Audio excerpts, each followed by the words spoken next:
거듭 중요한 포인트들 몇 가지만 다시 정리해 드리면, 윤석열 대통령은 용산의 감금 상태다. 대통령의 모든 권한은 이미 체포됐다. 스스로 내려놨다. 그러니까 실질적 하야 상태다.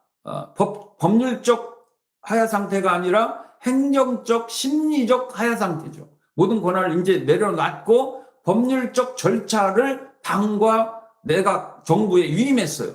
지금 거의 하야 상태입니다. 감금 상태, 체포 상태라고 봐야 돼요. 그 선상에서 이거를 인정하고 이거를 국민들에게 알리고 가장 안정적 질서 있는 퇴진을 위해서 노력하고 있다라고 하는 거를 한동훈과 국민의힘이 국민을 설득하거나 국민들에게 그런 내용을 전달하지 못하면 최악의 경우 찬동 세력으로 몰리고 적어도 동주 세력으로 몰려서 위헌정당이 돼버립니다. 시간 끌기가 그렇게 통하지 않는다. 어떻게 해서라도 국민의 이 놀란 가슴을 달래주고 그 다음에 이 두려움, 위법성, 위헌성, 대한민국이 30년 후퇴한 거 아니냐라고 하는 두려움에서 내려놓을 수 있게끔 신뢰를 주는 정책, 로드맵을 국민에게 빠른 시기에 던져야 된다. 이게 첫 번째고, 두 번째. 자, 어차피 5, 6개월 후에는 대통령 선거를 치러야 됩니다. 이제 늦어도 7, 8개월, 빠르면 3, 4개월 안에 대통령 선거를 우리가 치러야 되는데, 지금 한동훈, 이재명, 기타 등등 야당, 여야의 대통령 후보들, 자, 이 국난을 잘 극복하는 국민 정서와 촉이 서 있는 그런 로드맵을 끌고 갈 수 있는 한동훈 대표? 대통령이 되려면 사직생의 마음으로 내가 대통령이 되겠다는 마음을 내려놓고 국민 편에서 이 무법한 상황, 우리 역사적인 순간을 지나가고 있죠. 이 무법한 상황을 잘 정리할 수 있는 쪽으로 행정을 하고 이거를 질서 있는 퇴진을 위한 정확한 한 수 한 수를 제대로 잘 놓는다면 이게 곧 선거운동이죠. 대통령 선거 5개월, 6개월 남았으면 지금 가장 치열하게 TV 토론할 시기죠, 지금. 근데 TV 토론이 아니고 어떻게 처신하느냐, 어떻게 행동하느냐, 어떻게 국민들에게 이 상황을 잘 끌어가느냐가 그 실력이 바로, 그 신뢰감이 바로 대통령 선거다 마찬가지. 지금 대통령 선거, 냉정하게 대통령 선거 기간이라고도 봐야 되는 그런 시기죠. 그 이재명 대통령 되는 꼴을 볼 거냐라고 하는 문제. 이제 그런 여러 가지 중요한 이제 이슈들이 이제 또 막 솟구쳐 오르겠죠. 근데 다만 오늘 내일은 국민들에게 안정감을 줘야 된다. 그 실력이죠. 멘트죠. 제가 오늘 쓴 멘트 중에 한동훈이 썼으면 하는 멘트 있습니다. 이미 대통령은 체포 상태다. 구금 상태다. 식물 대통령이 아무것도 할 수 없다. 여러분이 믿고 맡겨주신 대의기관, 국회와 우리 헌법이 대통령 고리시의 권한을 위임받는 어정쩡한 권력이긴 하지만 책임총리와 상의해서 이 과도정부, 이 앞으로의 5, 6개월 국민 불안을 해소하고 더 안정적 국정 운영을 여야를 막론한 거국내각으로 중립내각으로 꾸려서 대통령 선거를 치르겠다. 이런 정도의 국민들에게 안심을 해줄 수 있는 리더십과 멘트의 선택, 순간 포착, 이런 게 오늘부터 한동훈의 시험대죠. 시험대. 대통령이라고 하는 권력이 고리시에 이미 이제 권력은 한동훈이나 지금 한 총리 야당에게 이제 흩어졌어요. 그 에너지는 어딘가에 있는 거니까 그거를 선택하고 행할 수 있는 권력은 이미 야당에게도 갔다. 예를 들면 국방부 장관, 우리 국민들이 이제 두려워하니까 국방부 장관 선택권 같은 경우는 야당 이재명에게 줄 수도 있거든요. 거의 줘야 된다고 봐요. 근데 아마 안 받을 거예요. 아마 정치적인 계산으로. 국민을 위한다면 받아야 되는데. 전주고등학교, 광주고등학교 나온 사람 나오고 빅사 나온 장군, 국방부 장관 시키면 되잖아요. 안 할 거래요? 왜? 국민의 마음이 아니라 지금 국가적 재난 상황이 아니라 자기 정치 이해관계, 이해득실만 생각할 거예요. 책임지기 싫으니까. 그러니까 얼른 대통령 먹어야 5년짜리 하지. 내가 뭐 몇 달간 힘이 있으면 뭐해? 뭐 이 생각하겠죠. 국방부 장관은 야당에게 준다.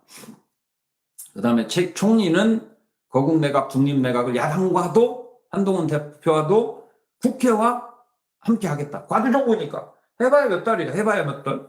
행자부 장관 얼른 바꿔야죠. 이상민에서 새로운 사람으로 중립적인 사람. 왜 이제 대통령 선거를 치러야 되니까.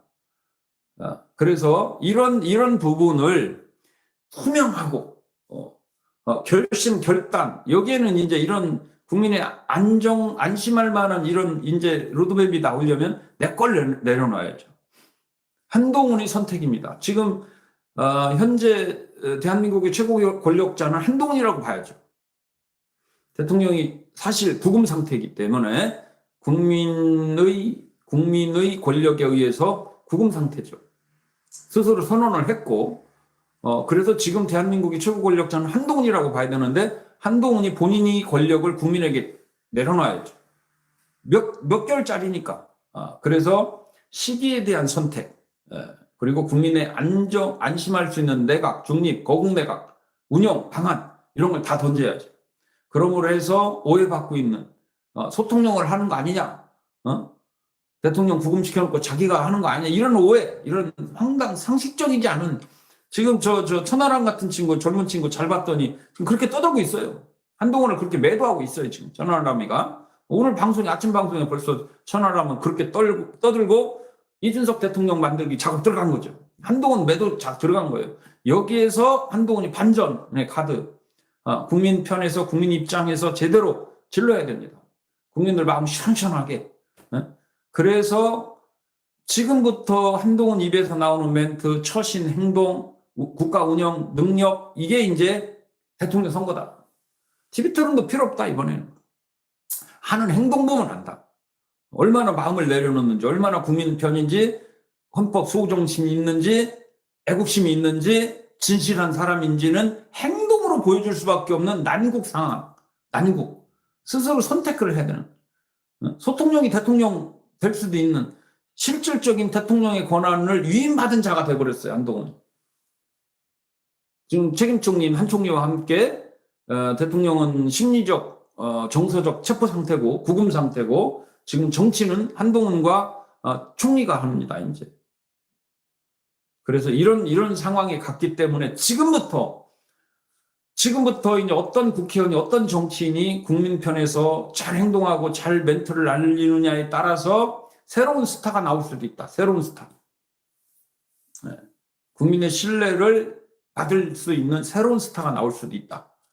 그래서 또 한 가지 이제 우리 홍보방송의 키는 뭐냐면 한동훈이 지금까지 말씀드린 이런 위기 상황, 국난 상황을 잘 풀어나가고 국민들을 잘 이해시키고 안정시키고 설득하면서 잘하는 것도 이제 중요하지만 새로운 시대를 열어갈 컨텐츠, 한동훈의 장점이 있어요. 그 뭐라고 생각하십니까? 한동훈과 이재명, 기타 등등 오세훈, 윤석열, 지금 대통령을 나가거나 하고 있는 사람들의 공통점과 한동훈만의 차이점이 있습니다. 엄청난 차이점이 있어요. 젊음입니다. 젊음. 아주 젊음. 50대 초반.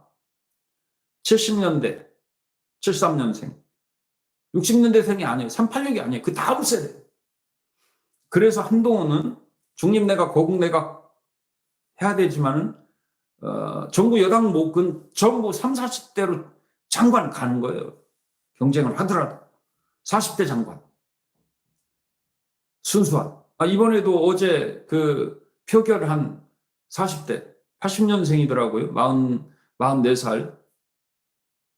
그 다음에 김혜지 같은 경우는 아마 40살 정도 됐나요? 어제 안철수 의원과 함께 표결에 나선 두 국민의힘 의원은 30, 40대입니다. 역시 다르잖아요. 40대 내각, 중립내각, 거국내각으로 당원이 아닌 사람으로